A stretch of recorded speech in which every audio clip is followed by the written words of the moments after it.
আজি মই আপোনালোকক দেখাব গৈ আছোঁ জৈন ধৰ্মৰ প্ৰৱৰ্তক অৰ্থাৎ লেংটা বাবা। লেংটা বাবাক দেখাবলৈ গৈ আছোঁ আৰু লেংটা বাবা দেখিছেনে বা কেনেকৈ বহি আছে ইয়াতে টপ কৰি। আচলতে লেংটা বাবানো কোন আছিল আপোনালোকে জানিবলৈ হ'লে মোৰ ভিডিঅ'টো সম্পূৰ্ণ শেষলৈকে চাই থাককচোন। আৰু এয়া হৈছে তিনিচুকীয়াৰ ফিলবাৰী আৰু কাকপথাৰ মাজতে আছে এটি অতি সুন্দৰ মন্দিৰ শ্ৰী শ্ৰী ডাঙৰীয়া কোন ষষ্ঠধাম মন্দিৰ। এই মন্দিৰটোৰ বিষয়ে সকলোৱে নাজানে, সেয়েহে মানে অকণমান অৱগত কৰিব পুনৰ বিচাৰিলোঁ। আৰু ইমান সুন্দৰ যে মন্দিৰ এটা আছে আমাৰ তিনিচুকীয়াৰ ফিলবাৰী অৰ্থাৎ তিনিচুকীয়াৰ ফিলবাৰী আৰু কাকপথাৰৰ মাজতে অৱস্থিত এই মন্দিৰটোৰ অকণমান দেখাম বুলি ভাবিলোঁ আপোনালোকক পুনৰবাৰ।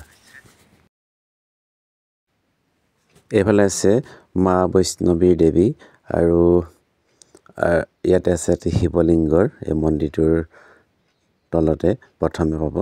আৰু মন্দিৰলৈ উঠিবলৈ হ'লে এটা গুফা আছে, এই গুফাৰেদিও যাব লাগিব, অলপ অন্ধকাৰ হয়। আৰু মই গৈছিলোঁ আৰু এগৰাকী বাইদেউ গৈছিলে। এয়া আছে এজন এটি মানে শিৱ মূৰ্তি আছে আৰু গৈ আছোঁ চাবলৈ, বাইদেউজনীও গৈ আছে ময়ো গৈ আছোঁ। আৰু আমি পামগৈ ইয়াৰ পাছতে।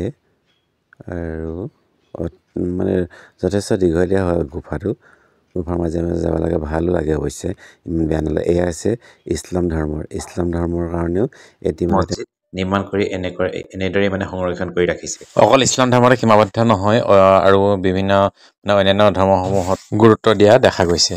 আৰু চাওঁ ব'লকচোন আৰু কি ধৰ্ম আছে, এই ধৰ্মৰ মানে গুৰুসকল আছে ইয়াৰ ওপৰৰ ফ্ল'ৰত। আৰু আমি পামগৈ এতিয়া খ্ৰীষ্টান ধৰ্ম যীশু খ্ৰীষ্টক ইয়াত এনেদৰে মানে প্ৰতিষ্ঠা কৰা হৈছে মন্দিৰৰ ভিতৰতে। ঠিক তেনেকৈয়ে অন্য এজন ধৰ্ম প্ৰচাৰকো দেখাব গৈ আছোঁ। আৰু এইফালে আছে, এয়া হৈছে গুৰু নানক, শিখ ধৰ্মৰ প্ৰৱৰ্তক।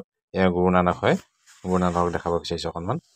আৰু ইয়াৰ পিছতে অন্য এজন ধৰ্ম প্ৰৱৰ্তক দেখাব বিচাৰিছোঁ, আৰু সেয়া হৈছে আপোনালোকৰ সকলোৱে পৰিচিত এয়া গৌতম বুদ্ধক দেখাবলৈ বিচাৰিছোঁ। চাওকচোন, এয়া ধুনীয়াকৈ ইয়াতে মানে প্ৰতিষ্ঠা কৰাইছে, এখন গামোচা পিন্ধাই পেলাই ৰখা হৈছে, সুন্দৰকৈ ৰাখিছে, দেখিছেনে বাৰু? ঠিক অন্য ধৰ্মৰ দৰে অন্য এটি ধৰ্মৰ প্ৰৱৰ্তক অৰ্থাৎ মহাবীৰক দেখাব বিচাৰিছোঁ। মহাবীৰ হৈছে জৈন ধৰ্মৰ প্ৰৱৰ্তক। আৰু চাওকচোন, ইয়াতে সজাই থোৱা হৈছে মহাবীৰক, কিছুমানে কয় লেংটা বাবা বুলিও কয়। এয়া হৈছে জৈন ধৰ্মৰ প্ৰৱৰ্তক মহাবীৰ। ইতিমধ্যে মই এই শ্ৰী শ্ৰী ডাঙৰীয়াৰ ষষ্ঠধাম কোন মন্দিৰৰ ভিতৰত মানে আপোনালোকক দেখাবলৈ চেষ্টা কৰিলোঁ, মানে দেখাই আহিলোঁ। আৰু মানে কোন ধৰ্মৰ প্ৰৱৰ্তকক ইয়াত ৰখা হৈছে। আৰু প্ৰায় আটাইকেইটা ধৰ্মৰ প্ৰৱৰ্তককে ইয়াত ৰখা হৈছে, সুন্দৰকৈ স্থাপন কৰা হৈছে। আৰু আগতে মই কেইটামান ভিডিঅ'ত দেখাইছিলোঁ ষষ্ঠধাম মন্দিৰৰ ভিতৰত চোৱা, কিন্তু এইবাৰ পুনৰবাৰ মই দেখালোঁ আপোনালোকক। আৰু দেখালোঁ, কিন্তু আপোনালোকে চাই কেনেকুৱা পালে মতামত আগবঢ়াব বুলি আশা কৰিলোঁ। পানীটো নাখাওঁ বাইদেউ, হাতখনে অকণমান ধুই চাওঁ নেকি? নহয়, আপুনি ক'ৰবাত হেৰি দেখাম বুলি পৰশুৰাম দেখাম কৈছিলে, কিমান দূৰ আছে? বহুত দূৰ আছে, নাযাওঁ দেই। কেতিয়াবা লগৰ বেলেগ মানুহ আহিলে যাম লগত। লগত গ'লে ভাল হ'ব। গণেশ ওচৰতে গেট এটা আছে, দেখাই দিছোঁ। আপোনালোকৰ ঘৰটো পকা কৰি দিব লাগে, মালিকে কেলৈ পকা কৰি নিদিয়ে? ভাল, ইমান জংঘলৰ মাজত থাকে যে।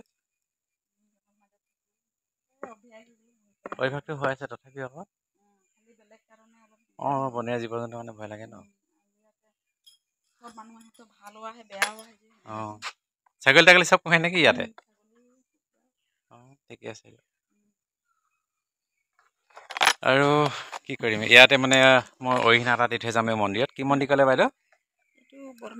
বৰমা মন্দিৰ দেই। আপোনাৰ হাতত দি যাম, মই জোতা পিন্ধিছোঁ নাযাওঁগৈ।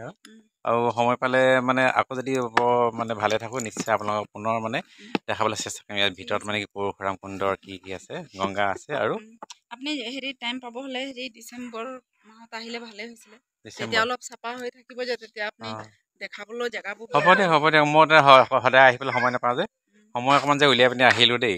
একদম মানে কাক মই ধন্যবাদ দিম, মানে আজি মোৰ অফিচতো মানে ধন্যবাদ দিব লাগিব। আৰু যিহেতু মানে একচুৱেলি মই কি হয়, মই আগত আহিছিলোঁ যে এদিন, আহি পেলাই খুব মন গৈছিলে, সেইকাৰণে আহিলোঁ মানে আজি দেই, সেইটো কাৰণে আহি গ'লোঁ। আৰু মোৰ ভিডিঅ'টো ইমানটা সামৰণি মাৰিব বিচাৰিছোঁ। আৰু সামৰণি মৰাৰ আগতে আপোনালোকে দেখাই যাম বাৰু ইয়াত কি এই চাইনবোৰ্ড ন। কিন্তু সামৰণি মৰাৰ আগতে আকৌ কৈছোঁ, মোৰ ভিডিঅ'বিলাক লাইক কৰি দিব, কমেণ্ট কৰি দিব, শ্বেয়াৰ কৰি দিব, আৰু লগতে নতুনকৈ ছাবস্ক্ৰাইব কৰি দিব নাপাহৰিব। আৰু যিমানে ছাবস্ক্ৰাইব কৰিব, সিমানে মোৰ আপোনালোকৰ মৰম আশীৰ্বাদ পাম বুলি মানে আশা কৰিম। মানে এইটো ধৰি ল'ম নহয় জানো বাৰু যিমান আমি ছাবস্ক্ৰাইব মানে শ্বেয়াৰ কমেণ্ট এইবিলাক পাম সকলো আপোনালোকৰ আশীৰ্বাদ বুলি ধৰি ল'ম আৰু যাওঁ কিন্তু যোৱাৰ আগত আপোনাক পইচা দি যাম সেইটো মই নেদেখাওঁ পইচা কিমান দিছে কি দেই এইটো ডাঙৰ ডাঙৰে বাবা নামতে দিছোঁ দেই আৰু আপোনালোকে যে আপোনাক যে ইমান আপুনি যে মোক ইমান মানে দেখা লাগে ইমানখিনি মন্দিৰলৈকে এগৰাকী মহিলা হয় এজন পুৰুষৰ লগত একো ভয় নকৰাকৈ আৰু ময়ো আপোনাৰ কোনো অবিশ্বাস মই হেৰি নকৰাকৈ গুচি গ'লোঁ তাৰ বাবে বহুত বহুত ধন্যবাদ দেই আমি ভালে ভালে গ'লোঁ আমি ন বিশ্বাস কৰি গ'ল আপুনি আজি সামৰণি মাৰিছোঁ বাই বাই দিয়ক ঠিক আছে আহিলে লগ পাম ভালকৈ থাকিব দেই